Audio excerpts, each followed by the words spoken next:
What's up, beautiful creators? Welcome back to my YouTube channel. Today we're going to talk about all things Mattebox and screw-on filters. The reason why is because recently I posted a video about my Sony FX3 simple setup using the RS2, and I had a lot of questions on TikTok and Instagram about Matteboxes. Why I use Matteboxes, why I prefer to use a Mattebox over a screw-on filter for that particular project. What are Matteboxes? All things Matteboxes. And so today I want to talk about why I decided to use the Mattebox that I used, why you would use that over a screw-on indie filter, and what a Mattebox actually is and does. So let's get into it. So let's talk about the role of a Mattebox.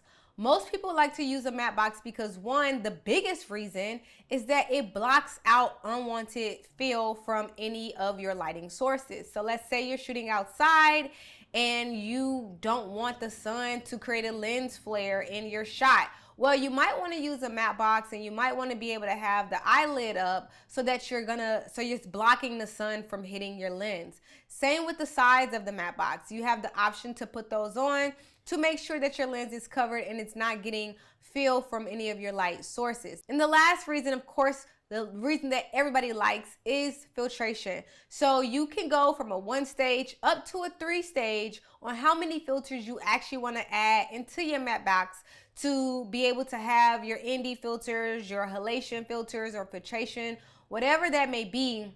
You can add that into your Mattebox. So first, let's talk about the difference between a Mattebox and a screw-on indie filter. You can see both of them. They both have indies. Well, the Mattebox has an indie in it, and now I'm talking about an indie screw-on filter. Now, as you can see, this one is clearly bigger than this one. So when you talk about the differences in size, you're gonna see that the screw-on is way smaller. So if you wanna keep a more compact rig, then you're gonna want to go for a screw-on filter. But if you don't care that it has a little more weight, one is not heavier than the other. It's just a little bigger, but it's not heavier. Like this isn't more heavier than this. So if you want a little bigger and you want to be able to have a more professional looking rig setup, then you might want to go for a Mattebox. But of course, the screw-on, when it comes to size, the screw-on is always going to win. I find that using this type of Mattebox where it's super simple and small, it doesn't add and it doesn't make your setup any bigger. So as you can see, you do have a variable, which of course it's great. So if you need a variable indie or anything like that, then you might want to use a screw-on indie filter. If you're doing run and gun and you don't necessarily need a Mattebox, and you don't really care about how the light is hitting the lens, it's okay to use a screw-on indie filter. So there's nothing wrong with either. It's just knowing when and why you would use one or the other. So I really like using this Peter McKinley Pro variable. There are times where I'm outside and it's super sunny and I need to stop all the way down to the 5 stops. With this, you are going to probably have to take out the indie filter if it's a 0.3 or 0.6 and maybe put in a 0.9. So again, it also depends on how fast you have the time. If you're running gun, all of that matters. And so when I shot what I just shot using this Mattebox, I tested out with the lighting which indie filter I was going to use early on, and we realized that we were going to need a 0.6 most of the time. When it comes to quality, to me personally, I like the quality of the Mattebox, because when you're using any kind of filtration in the Mattebox, you're going to have to use professional grade quality filtration, whether it's an indie filter or halation filter such as a Pro Mist or a Glimmer Glass or a Hollywood Pro Mist.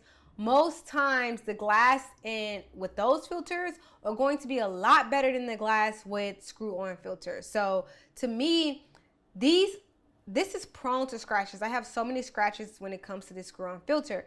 And if I was to drop this filter, it wouldn't break. I've dropped it multiple times and it didn't break. When you're using a filter such as this, a 4x5.65 4x5 filter, you do not want to drop this filter. If you drop it, it breaks. That should let you know the difference in quality of these two. If I was to drop this, it would break. Also, you have to do a lot to scratch this up. It's very sensitive in a way, but I guess with this one, you can kind of put it through the mud and be okay. It has a lot of scratches, but you can't tell when you're actually shooting with it. you wouldn't want to put scratches on this. It's going to completely mess the glass up. So if you want something that's going to be able to go through the mud with you and, you know, ups and downs and all arounds, then you might want to use a screw on. But if you want to make sure that the quality of the glass that you're putting in front of your glass, which is your lens, is grade A, then you might want to invest in more of the professional filters, right? So that is the difference to me. And also in the quality, I prefer the Mattebox because I want to be able to get my hands on professional quality graded filters. The Mattebox blocks out unwanted light. A lot of Matteboxes also have lids on the side to also protect light coming in from each side. This one just has an eyelid. This has nothing. You put this on the front of your lens and that's it. You put this on the front of your lens, it blocks out the unwanted light that is coming and that's hitting your lens. And so whatever your key light was, if it's higher, it's gonna block it out if you just bring this down.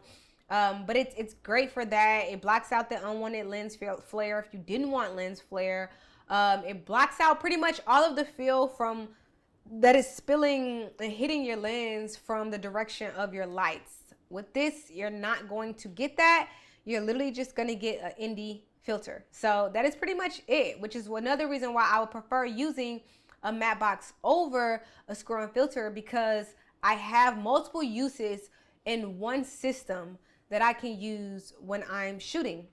And you can screw multiple filters, you know, on your screw-on, but to be able to have a 2 or 3 stage Mattebox where you can just put the filters in there and not have to change them out throughout the day is also great if you're on a time crunch. So even if you get like a full like DZO type of setup, primes, and they all have the same filter diameter, you don't have to keep unscrewing the filter off of the actual lens. You can actually just put the filter in the Mattebox, and then if you need to change the lens, just remove this, change the lens, put this back, and it's all intact. The last thing that I like with the Mattebox more than the screw-on filter is when you are using cinema lenses, there is no diameter that I have never seen a 92 millimeter screw-on filter. It always goes up to like 82. So if you're using cinema lenses, which most are like 114 millimeter diameter, the front of the lens, you have to use a Mattebox because there's no screw-on filters that are even big enough to go on the front of your lens. If you called a rental house and asked for a screw-on filter for a cinema lens you rented from them, they would not have it. They would have a Mattebox. And so if you're trying to get into more cinema lenses and not like photo lenses that you're used to shoot video, you have to kind of learn more about the Mattebox and which one you prefer, because you're not going to have the option to use a screw-on filter with your cinema lenses. So again, the Mattebox wins in that particular category. Now let's get into the different types of Matteboxes. These are 2 different types of Matteboxes. As you can see, this is a screw-on and this is a 15 millimeter rod Mattebox. And what that is I can literally just screw this onto my lens and I don't need anything else to attach to this. It just kind of free falls onto that lens and that's it. So it does add a tiny bit of weight to the lens because it's going to screw on the lens, but it doesn't hurt it. This, if this was a screw-on, I just added this to the lens, it would add a lot of more weight on here. So this is a 15 millimeter rod setup. So you have your 15 millimeter rod clamp. You put your rods in here for a way bigger rig setup. And this is a 2-stage. So you can put 2 filters into this one as opposed to the 1 that you put into this one. Of course, it also has your eyelid, and we have a ND filter in it, as you can see. And the cool thing about this is you have 2 stages. So let me show you how the actual trays look. You just take it out, and this is your tray, right? And again, you have 2 of these. So you could put an ND filter in one, and you can put a Pro Mist or Glimmer Glass or whatever filtration that you want in the other. Now you're going to see this Mattebox on sets way more than you're going to see this. This is for like YouTubers, right? When I'm a YouTuber, I use this.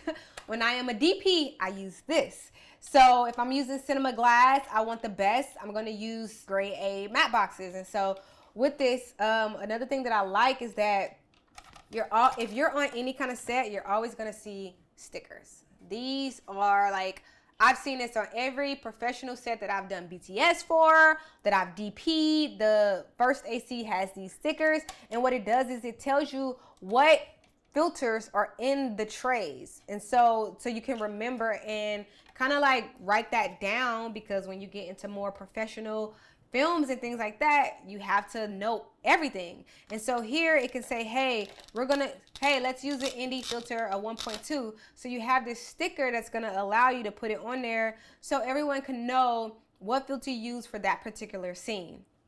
This is the professional matte boxes that you're going to see on set. But that is pretty much all, and that is the difference between them all. I'm sure there are a lot more things that I can talk about, but for like the main things that you need to know about a matte box, that is pretty much it. So there are multiple uses of why you would use a matte box. Like I said, to black unwanted light, if you don't want fill to be coming in whichever way and you want more control over your light, you might want to use a matte box. Also, if you need more stages, or you need to be able to put more filters in, you can use that without having to get step up rings or change your whole aspect of your lens and filter setup.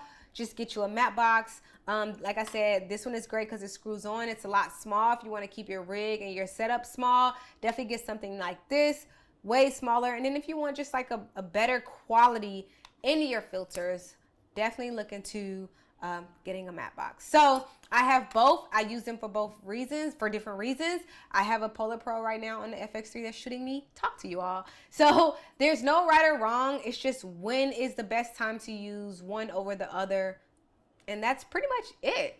Let me know if you guys have any questions. Let me know what you thought about this video. Leave your comments down below. Make sure that you like this video. It helps the algorithm. And make sure that you are subscribed to my YouTube channel. I have some great things in store for you all, including my podcast. So podcast. So make sure your notifications are also turned on for the release of that. And thank y'all so much for watching. I'll see you in the next video.